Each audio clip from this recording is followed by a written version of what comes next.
Well, good morning and thank you very much for joining us. I am Iyori Folarin. Hope we meet you well. It's the political season, and we'll be looking at what issues ahead of the APC primaries.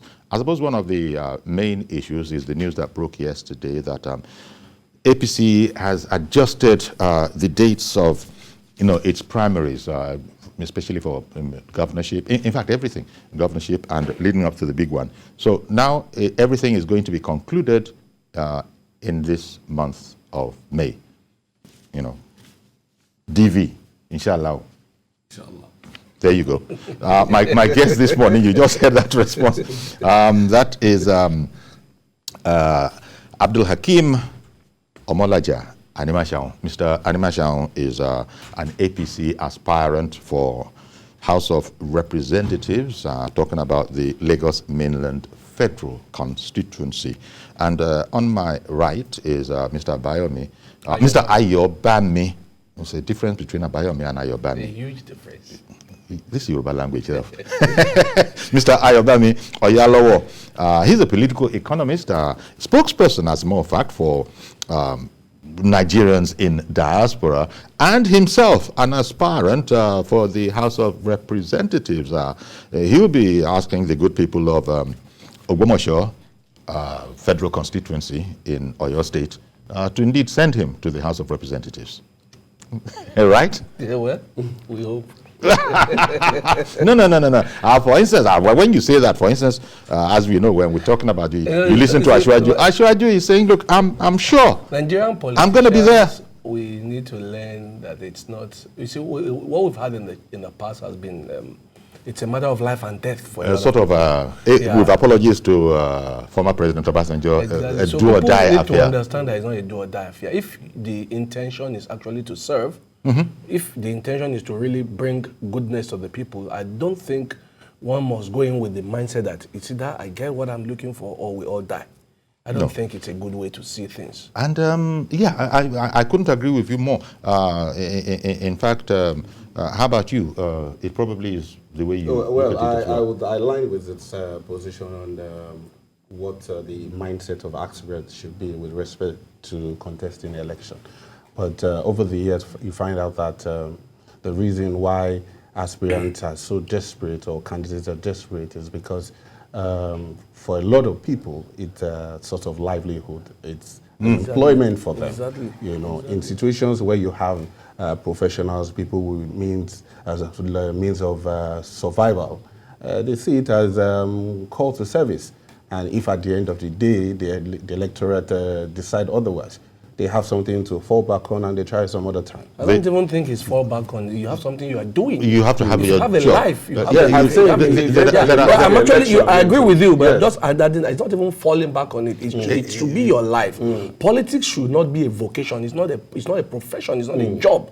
Because people have made it profession. They are professional politicians. So many of these guys don't have any other thing they do outside of politics, and that is the danger to our corporate existence as a people. Well, talking about that, I described you as a political economist, but you're based in Nigeria. I am based in Nigeria. Even though you speak... I'm the national spokesperson for the Nigerian diaspora for Asiwaju. Okay. Now, as a political economist, talk to me a little bit about what exactly it is that you do. Are you an academic? Are you a teacher? Are you a banker? I'm into banking and finance. Oh, okay. Okay.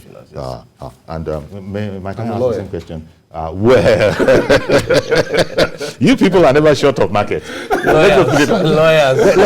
Let's put it like that. You people are never short of market. But seriously now, because it is a very serious endeavor, and I'm happy that you gentlemen took it in the direction of, look, it's not as if it's a job, and because people tend to be looking at the emoluments, the salaries, and that shows out in the expectations that that constituents have when they come back home. And so they think that is something to reach for. But you gentlemen have just upfront, done away with that particular notion that, no, it's all about service. I don't know what the reaction would be if we were to evolve a political system where anybody going to the National Assembly is going there for to do the job, to represent the people, to improve life of the people. But the catch here is that there is no salary. It is only people who can afford to sponsor themselves, to take care of their wife, children, family needs. Only those kind of people come out and offer themselves for service, because whatever cars you're going to be using, it came out of your pocket. Whatever houses you have, it's what you built yourself. In short, you're going in there in an ascetic kind of way. By the way, in this theoretical model, would you still be involved? Would you still be interested? Oh, definitely. How about you, sir? Actually, if you follow some of my treatises I've written, I have at times said people who go to, especially for the assembly, whether state or national, should be on part-time basis, and it shouldn't be a full job. People necessarily must have what they are doing. You see, we have bastardized politics to the point where we think it is a way of life. That is why in Nigeria today, politicians are actually richer than businessmen, which is not supposed to be. Politicians are supposed to be just ordinary people, living ordinary life within the ordinary people, living in the midst of their people. But you see, we have created a class of people who are living far away from reality, and that is why we are where we are today. Well, I'm going to slightly differ on your position with respect to political office being on the part-time. No, not political office. Okay. I'm talking about the representative generally, the parliament, whether parliament, even the parliament. I do not believe that it should be on a part-time basis, because it is not just about making laws. There are other functions that a legislator is expected to perform, among such as oversight functions. You are expected to, supervise some agencies, oversight, all of that, under the various committees in which you belong. But what is most important is that you must have the mindset that I am going there to serve. And at every point in time, my decision must be in the direction of service.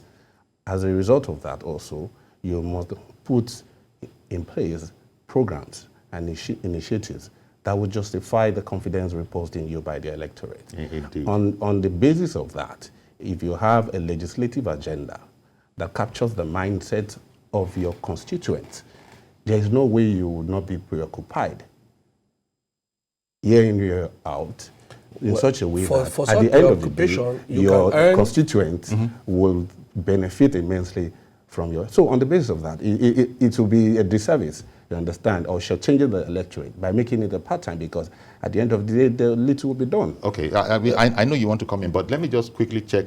You said this in relation to the issue of part-time, but how about that theoretical aspect of you go there and you can't expect any salary from the state. You're going there because, one, you are comfortable enough, and now you know that you want to serve.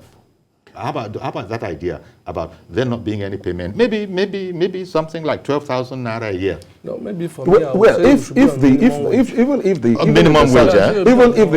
the remuneration is taken out of the benefit or part of the package that comes with the office, if a legislator has that legislative agenda that speaks the mind of the people, you can always source support. There are a lot of Nigerians that are willing to provide support. Indeed. If you have initiatives that is going to better the people. Yeah. So at the end of the day, that's where you shouldn't just go with the mindset that, oh, I want to go and make so much money. Wow. If you're not going with that mindset, then whatever it is, whatever challenge that comes your way, you'll see it as part of the service and the service or the sacrifice you need to make by virtue of your occupation of that office. For me, I believe that while I say part-time, I am not saying part-time in the sense that you are dividing the time.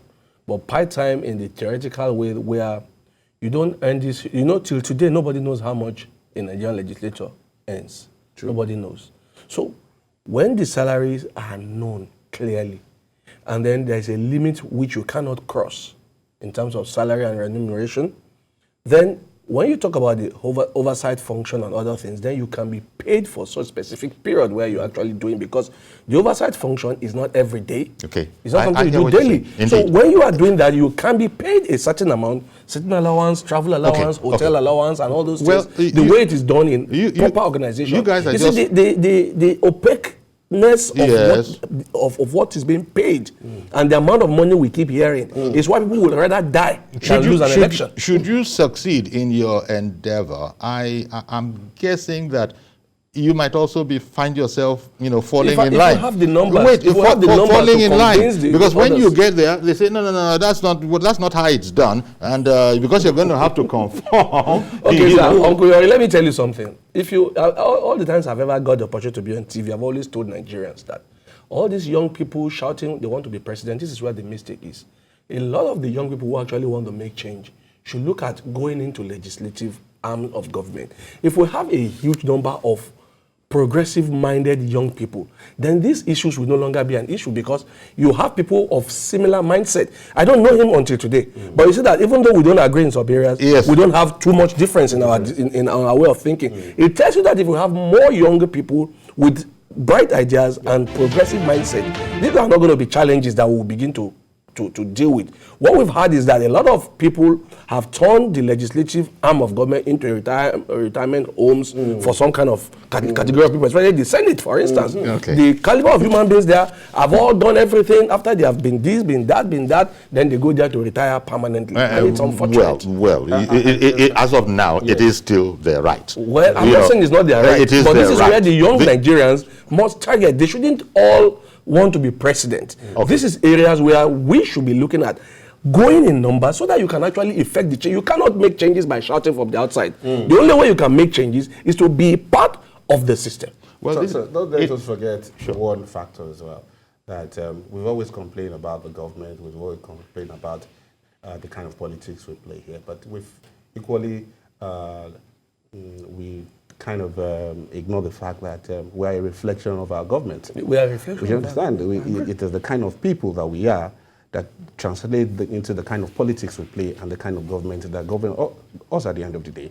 We talked about the high and the bogus pay that legislators, even though Well, you're calling it bogus now because you're not there. I am not calling it. You're not there yet, so you're calling it bogus now. I am saying The that is opacity is what where we I'm have saying. this problem. That is the mindset of an Yes. average Nigerian. Yes. That the legislators are overpaid. But the truth of the matter is, the legislators have clearly defined roles and functions they're supposed to pay. But there's so much expectation from the. That is why we should make You it can imagine a open. lot of people supporting me right now. I don't know their mindset, but at the end of the day, at some point in time, I will have some that have supported me genuinely because they know I have the competence and capacity to be in that position, but some have ulterior motives, and at the end of the day, rising expectation leads to frustration. And before you know it, every person that is holding office that still wants to be there would want to look for means and avenues to continue to perpetuate themselves in office. So it is even the electorate that we need to change the mindset. We need to continue to reorientate ourselves that as a legislator, there are limitations on our Okay. Actually, it's a segue. This is what we're talking about now. We didn't intend to get this deep into it, but this is the way conversations go sometimes. Because in that connection, you were talking about the support of the people. In APC, your party, it has been said that the forms are pretty expensive. And the way a lot of people explain it is that, look, even if I can't afford it, there's support. Yes. The supporters come together Yes. and make it possible. Yes. So you're nodding, so I'm going to leave it at just you're nodding. Let me just leave it Well, at just your because I wanted to go somewhere else. I wanted to go. Okay, I agree. Uncle Yori doesn't want us to continue on this trajectory. No, because I we want also go elsewhere. Because I wanted to really talk about something that's also important, the change of the dates in the primaries. That's pretty important because it affects every APC aspirant, and they've had a need now. The presidential election of presidential candidate is going to be between the 29th and the 30th, and they've also adjusted the dates for the other legislators. What do you think about that? There was a strategic need to. Let me take your impressions on that. Maybe start with you. I feel the National Working Committee must have taken serious considerations of the implication of not taking that step at the right time. I'm sure it is done in the interest of the party, in the interest of the the aspirants that they've done a lot to be part of the process, and they don't want that process to be in jeopardy at the end of the day. So the National Working Committee, because the aim is to keep within INEC guidelines. I disagree with him on some areas. Sure. That is why I thought the National Working Committee is not living up to expectation the way they ought to have done. While I totally understand the need for being within the calendar of INEC, you see, I have been in APC from day one, and I have been opportune to be in several committees. From I mean, the list I've held in any committee has been secretary, I've been a secretary, I've been chairman, I've been whatever. And you see, for every primary election held, you always have fallout. And that's why you always have two committees inaugurated. Yeah. The original committee to conduct the election And the appeals and the committee. appeal committee. Now, if you're saying we should have an election on 27, and by 29, everything must come in. So you are leaving just 24 hours for appeal for states that are in Damaturu, that are in, you can't even get a flight to Abuja in 24 hours in those places. So how are you, what you're saying is that whatever is done at the primary is a fait accompli. You really can't appeal because there is no time to appeal. Because clearly there is a date when INEC expects the names of your candidate who are no longer aspirant at that time, whoever wins. So whatever is done in the primary is almost a fait accompli the way it has been, the way this timetable is now designed. So for me, it is worrisome. But you'll also appreciate that one of the reasons is that the party seems to be, quite concerned and doesn't want to suffer, shall we say, Zamfara 2019. No, I Zamfara agree. I'm only 2019. saying this is The only reservation I have about the process is the fact that the decision of the NWC to centralize the process. I do not see reasons why House of Representative aspirants should not be screened in their respective states, and appeals should be heard in the states. The outcome of those appeals should be sent to the national headquarters of the party. Why do we have to travel, all the way from Lagos, from Oyo State, from Ogun State, from different parts of the country to Abuja? I must confess, even though I know they tried their best, but the process was, especially the screening, was chaotic. Okay, because you also will agree that, again, keeping Zamfara 2019 in mind, yes. It's like an issue in June I totally understand what they're trying to do, especially ensuring that everything falls within the calendar. I am only saying, okay, look at it for instance now. This week, nothing has been done. Why are we actually holding on to this week and waiting to put everything next week and rushing everything? Makes no sense. Do the primaries now, leave at least 4 or 5 days for appeal to be heard and concluded within a reasonable period, so that under the appeal, two things normally happen. Either you just appeal to people and say, go on, or you recommend a fresh primaries within the stipulated time because you have a calendar of INEC that you must stick to. So you've thrown away that opportunity for a fresh conduct of a primary where there is actually a major disagreement. You will see what I'm talking about. Because everything will not go smoothly. Let's not lie to ourselves. There will be areas where there will be disagreement, and when you now say everybody should just, within 24 hours, conclude appeal, there's no way justice will be seen to have been done to some people when there are really reasonable ground for such appeal to have been heard. I agree with that line of argument. I agree with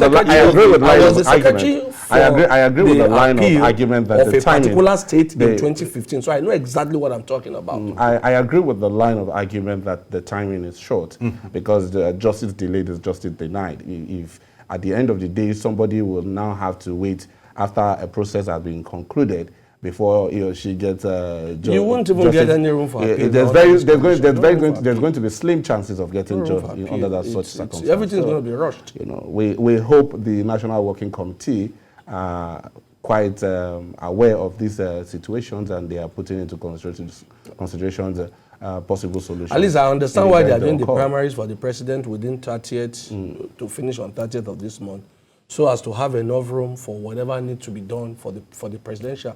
But we shouldn't prioritize just the presidential election ahead of others. Every other election is important. Of course. And because those are the areas where, see, let me tell you why we suffered such a big blowback in 2015. We didn't look at the quality of human beings going to represent us as APC in 2015. Even though we were the majority from 2015 to 2019, we had a huge setback in the legislature simply because the people who were there were antagonistic to the executive, so that everything the executive does, instead of having a caucus where you agree on things to be done before you go to the the floor of the house, you see that the legislature became the opposition to the executive, which drew back the government a lot. You remember the Lagos-Ibadan Expressway will have been concluded by now. Yes. We remember the former Senate President saying, I cut it by 30 billion. Now, these were the issues that we are still not looking at. We must look at the kind of people we are sending to the assembly. Because no matter who is our president in 2023, if we have a terrible quality of human beings as our legislature, he will still not succeed if he doesn't have a friendly assembly. See the difference this 2019 to 2022. You could see that having a legislature that is friendlier to the executive made things easy. Now we've been able to bring back the timetable and calendar of our budgeting. Now we have a January to December cycle because you have a friendly assembly. You have issues that the president wants to run. He calls in the leadership. They have an agreement, and then when the House sits, they listen and pass it. We're not having the running battles that we had in the first 2015 to 2019. So those are the areas I am worried about, because whether you like it or not, I am APC, and I'm passionate about APC. I win election, I lose election, it's not an issue for me. All I want is that APC should be able to succeed and deliver its mandate to Nigerians. Nigerians are supporting this party because they are looking for something. And if the party cannot deliver it, what is our basis for being in government? So we must be careful the quality of people we are sending. And I keep telling Nigerian young people, having the presidency is not the major issue. The biggest issue is the kind of people who will be the National Assembly members, because they will determine the success or the failure of every 4 years of our presidential cycle. Sir, I align with your position, but I have areas of disagreement. Okay. Even though as members of the same party, we must not be seen to be antagonistic of the executive as legislators. We must understand that the legislature itself should not be a rubber stamp, where there are areas of disagreement based on objective, superior, and logical argument. I think the legislators should be in a position to take firm decision in the interest of Nigeria. Of course, I will not be a rubber stamp. Legislature is not a rubber stamp. You know, we would put aside political affiliations and sentiments and all of that. What is most paramount to us is the interest of Nigerians, because it is the Nigerian people that we are representing, or that we are seeking to represent when we get there. So at every point in time, the interest of Nigerians must be sacrosanct. We're not going to put interest of Nigerians at the background and put the interest of the party. In as much as we are riding on the platform of the party, and we must put the interest of the party into consideration as well, because we must not say we want to take position that will be detrimental or that would affect our political capital at the end of the day. But it's most important that in the interest of Nigerians matters most. Indeed. And the other point perhaps is that, look, he was saying that, look, there might not be enough time for an exhaustive kind of appeal. But then lawyers say, and we also know that actually, if there's a substantial compliance, it might not be 100% dead. If there is substantial compliance, yes, with the principle of fairness, but there should still be enough room to not just to do the right thing, but for the right thing to be seen to have been done. That is my worry. Because you just complained just now about having to go to Abuja for everything. So you remember that even the appeal will not just be held in, let's say for you in Lagos here, the result must still go to Abuja for it to be ratified. Look at the timing, and you know how very efficient our airline system is in Nigeria. In Lagos, we have a special way of resolving conflict. But you look at just Lagos, look at 36 states at the same time. Yeah. So we shouldn't think of Lagos. Damaturu is part of it, Zamfara is part of it, yes. Cross River, River State, every part. Yeah, but if you look at the provisions of the every state can be Lagos. Every state can be Lagos. I understand. If you look at the there are some states where we do not have the executive. If you look at the provisions of the APC constitutions, with respect to the emergence of candidates, we have consensus, direct, indirect primaries. In situations where there are disagreement over the emergence of a particular candidate based on the outcome of the primaries.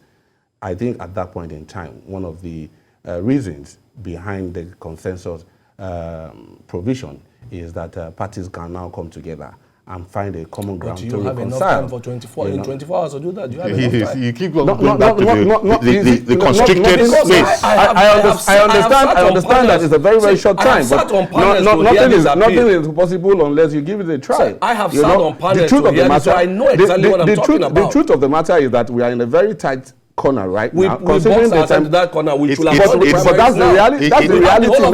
But that's the reality we keep now. Shifting it for no reason. It's a tight. It's the reality. Well, when you say for no reason, I suppose they're also strategic, cogent reasons. We had a strict timetable that we are following. Yes. We've shifted it twice now. Why? What is the reason? This is the second adjustment we are making. So clearly for me, I don't agree with the reasons, but you're going to have to work with that. We'll work with it. I just don't think it's fair. That's the reality now. We don't have a choice. We have to work with it. Now, I'm already feeling there's a sense of unfairness in this. Okay. And this is what will happen to so many people. This is just 2 of us. You know that we sold about 8,000 House of Reps. That is speculative. Wait, do you know we sold about 8,000? Wait, do you know we sold over 8,000 House of Rep forms? Do you know that? Now, just 2 of us cannot talk for 8,000 people. Definitely. But we can look at the principle of the thing, and we can look at the principle of the thing, and you both have agreed that, it's an important point. No, I understand why we are doing it. I'm only saying, for instance, now, this week, there is no activity this week. This is my issue. We should have done the election this week. Then by next week, that we could have used that next week to do the appeal. That's my worry. That's my worry. If you even stand on any of this panel, you will not understand. I've had stories of people, of aspirants whose dreams were cut short and they had legitimate reason to appeal. But if you don't give them that room, that is why people defect to parties. That's why party members work against their own party. Those are issues I don't want to see occur in 2023. Do you agree that even if it is challenging, difficult because of the constricted time space, it still is doable? It's not doable. I am hoping, doable. Sir, yes. I'm hoping everybody thinks like me. So when I came here, I said it's not a matter of life and death. But you can't say that of everybody. That's what I'm saying. But I'm old enough and smart enough to know that everybody is not like me. So that is why I have to give room for everybody, every shade of opinion. Not everybody will go into an election and say, look, if I lose, it is good. Let the best man win. If the best man wins, I support him. But some people are not going in with that kind of mindset. Well, because people have mortgaged their properties and sold things that they are not supposed to sell to buy the form of for 10 million. Well, you'll be looking to go into that election. You'll be looking towards your national leader who has said that, bring it on. Bring it on. We thank God for Asiwaju. Exactly. Who is going to this election with the mindset that, look, whatever happens, I will do what is right. And that's why if somebody like our leader Asiwaju is saying that if God forbid I am defeated, I come back home. Exactly. I think every other person should take a cue from that. And the man has good business running for him. That is exactly what we've just said earlier on. If every politician have something they are doing, if it's not politics or die, then we will have a better politics. But at least what we've had is that people have seen people. But he's setting the example. He is setting the example by his statements, I don't want to mention an election where I was the secretary. A man sold his properties to come and run primaries. As I'm talking to you today, that man is still sick. Well, I think. So these are issues.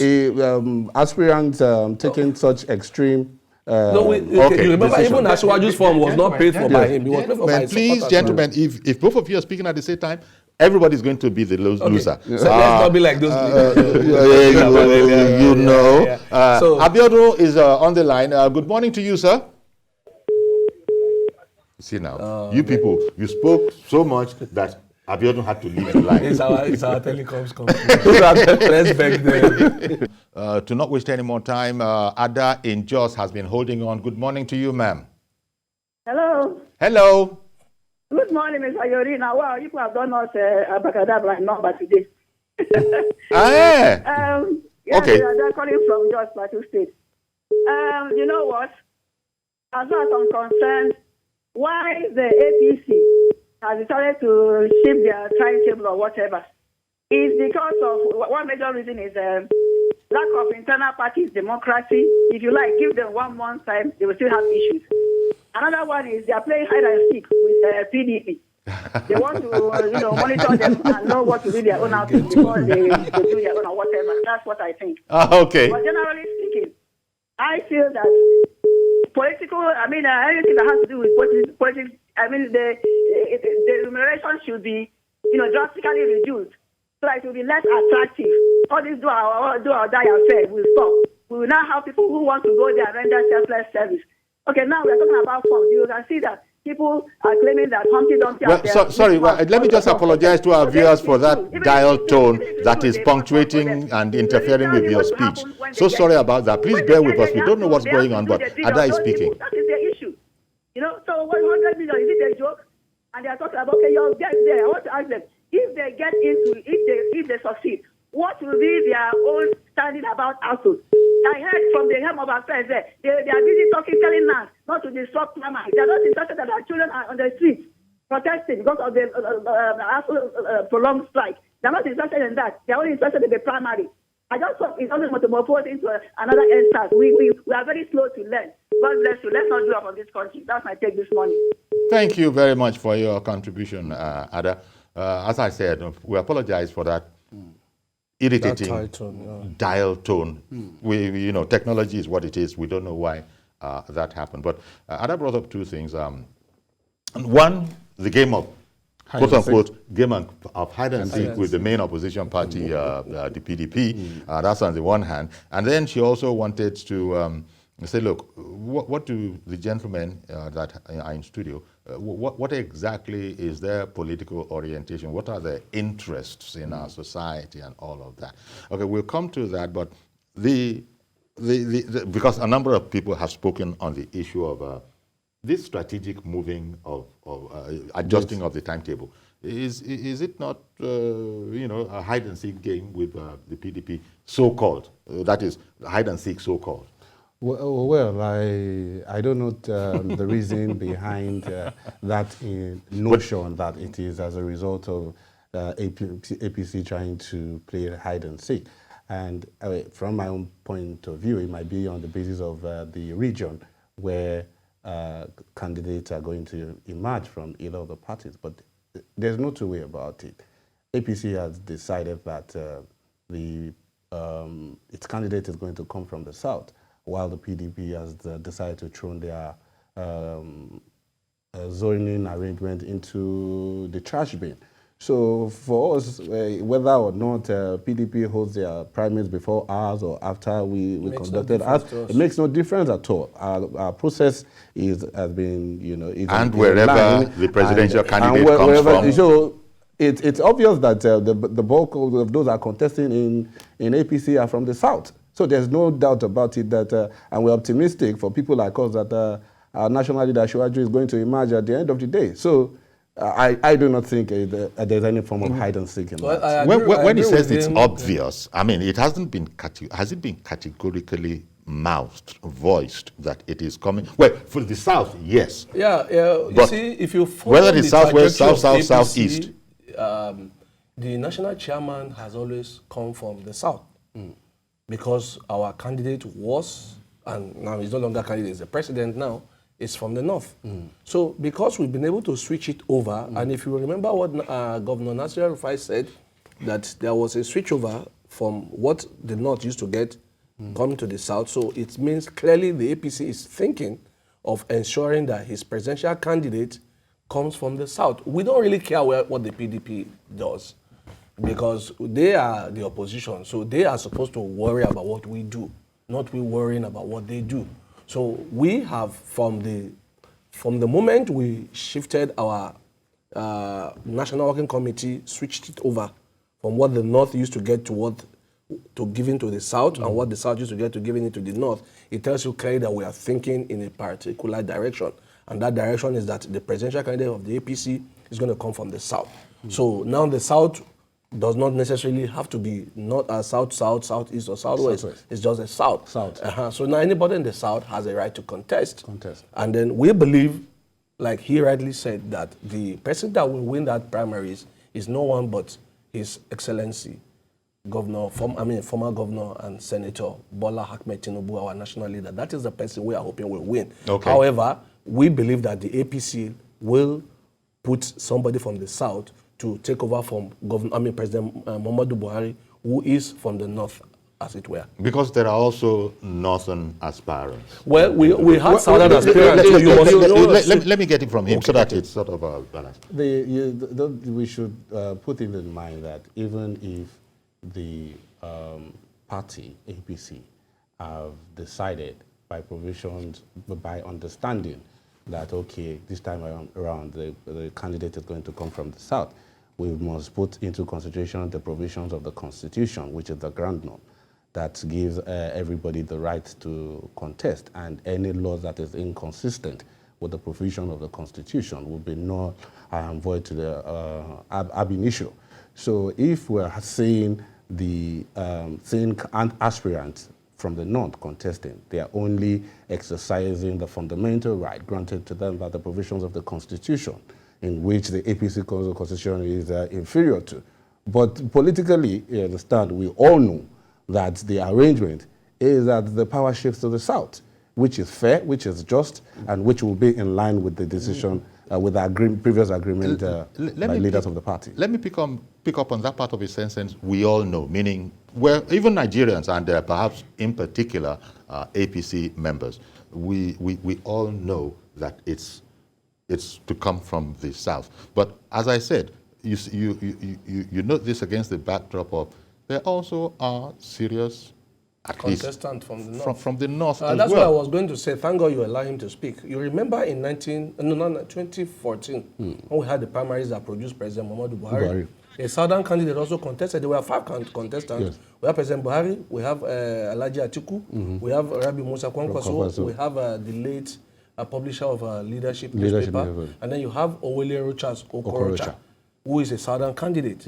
So it actually doesn't matter that a northerner or some northerners will contest or have bought the form.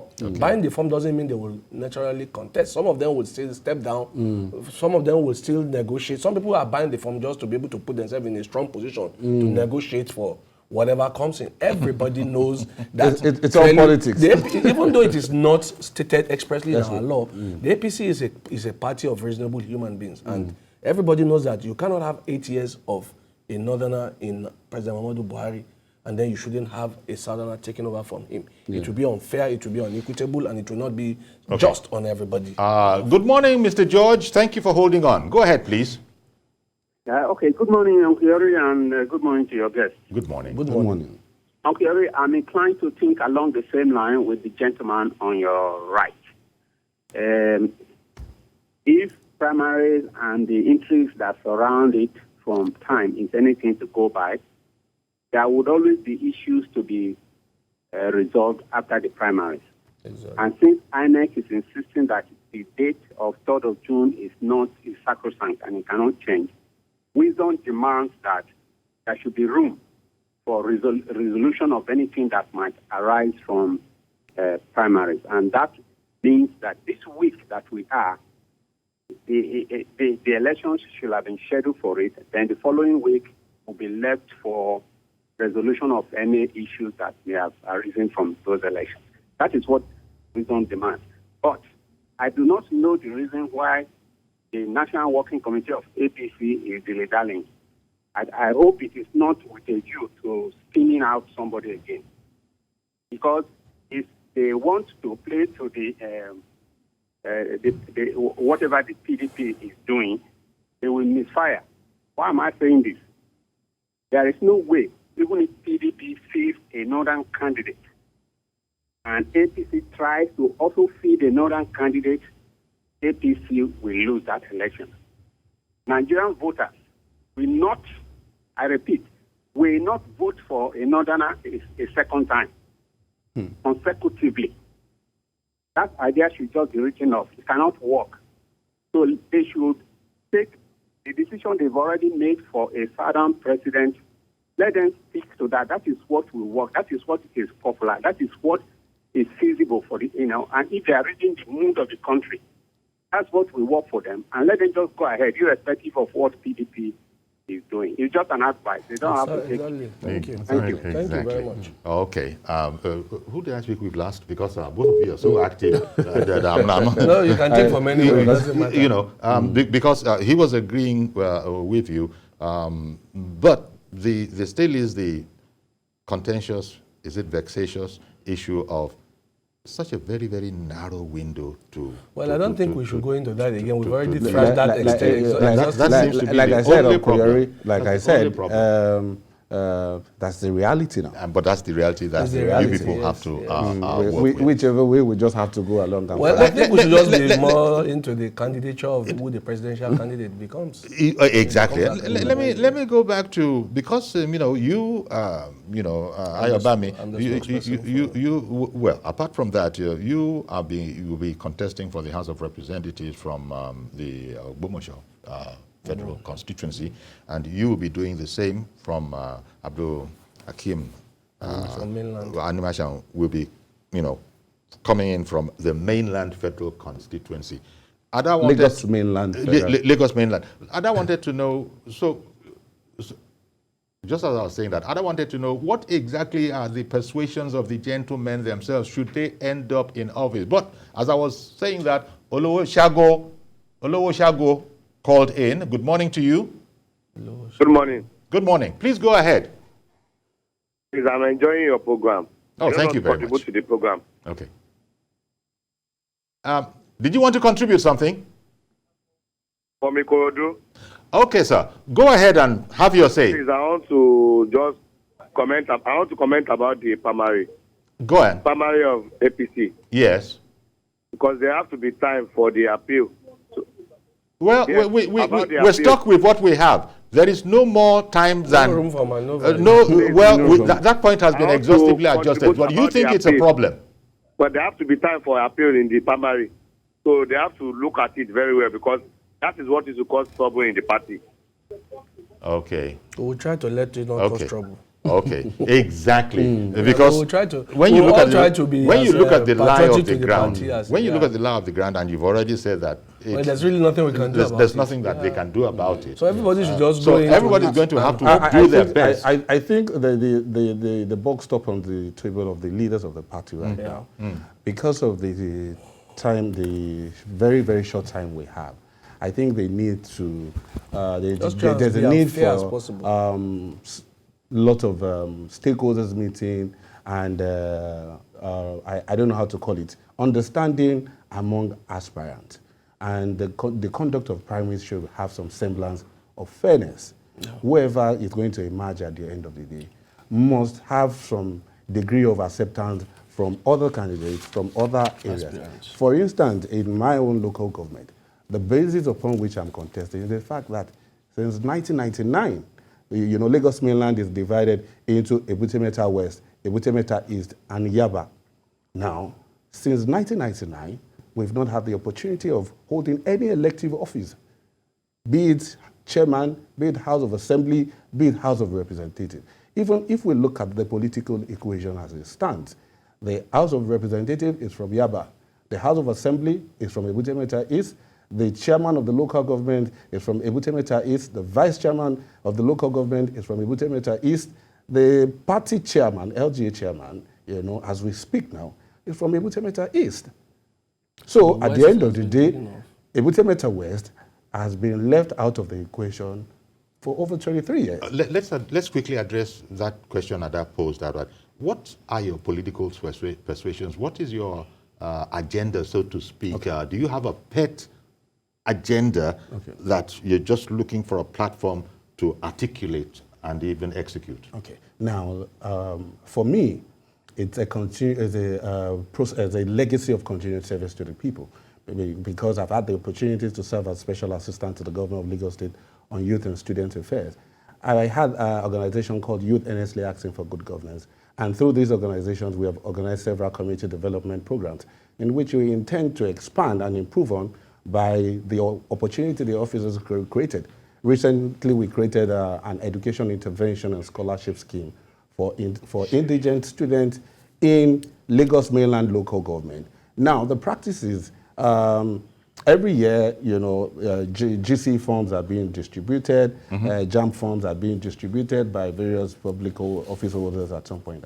But the process is that the defect in the previous arrangement is that the beneficiary of the GC forms now might not be the beneficiary of the JAMB form.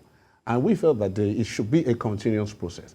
If you benefit from our free GC forms, and you are able to pass in your exams and you have all your results complete, you'll be a beneficiary of our JAMB form. And once we give you that, and you're able to pass your JAMB, gain admission into any public tertiary institutions in Lagos State or any part of the country, and you're able to get first year, you have 3.50. We pay your tuition fee from 200 level till you graduate. Education is one key area that I'll be focusing on. Before I ask you the same question, let me quickly take Sheriff, who has called in from Ilorin. Good morning, Sheriff in Ilorin. Hello, good morning, Uncle Yori. Good morning, sir. Thank you for calling in. Morning, sir. We're waiting for you. Hello. Go ahead. Hello, Sheriff. Hello, sir. Good morning, sir. We're waiting for you. Please go ahead. My problem on the election that you're talking about. Number one, I wish somebody can cancel the so-called JAMB. It makes no sense. Everybody's just suffering. The kids are going to stay home for God knows how many years. You didn't have credit on this, credit on that.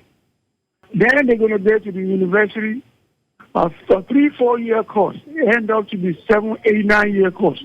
It makes no sense. And there's not even a guaranteed job. That's number one. Number two, what the other brother said, I forgot his name, but the one on your right. And politician job talking about, should not be a full-time job. Talking about Think about it. Somebody making $1 million a day, averagely, and you say 20,000 naira, somebody making it a month, it makes no sense. How do you expect somebody to go there and not want to make money? That's what is on their head every minute. They forgot they went there to serve people. Yeah. When the governor makes any rule, people stop saying thank you. It's your money. That's his job. That's what he's supposed to do. Okay. You take your money out of the ATM and you're thanking ATM for giving you back your money. That's exactly the way it is. All right. Well, thank you very much, Sheriff Dean. Did you want to react to that and also go on to the other matter about your quote-unquote pet project? Well, he was talking about money in the assembly and stuff. That he didn't quite subscribe to the idea of people not. Why won't you make money if you go to the National Assembly? You see, this is the mindset that we need to, like he was saying, we need to orientate people to understand that politicians and human beings, they are not superhuman beings. I've been around some of my political leaders and I know the pressure on them from constituents and people around always demanding for this and demanding for that. While I understand that there are challenges, I still think we need to reorientate people. And then talking about education, for me, I mean, talking about my priorities, I think there is it's education, like he said too. Okay. And I'm looking at it from a different angle. From your interest in... my interest is that we cannot continue to have this ASU strike. I think there must be a paradigm shift. You see, we subsidize everything at our own detriment, to the detriment of positivity. And I'll explain. Clearly, we keep paying ASU this amount so that they won't go on strike and stuff. But maybe we should flip it over. In normal countries, you have students paid. If you are a special student, you're paid to be in school.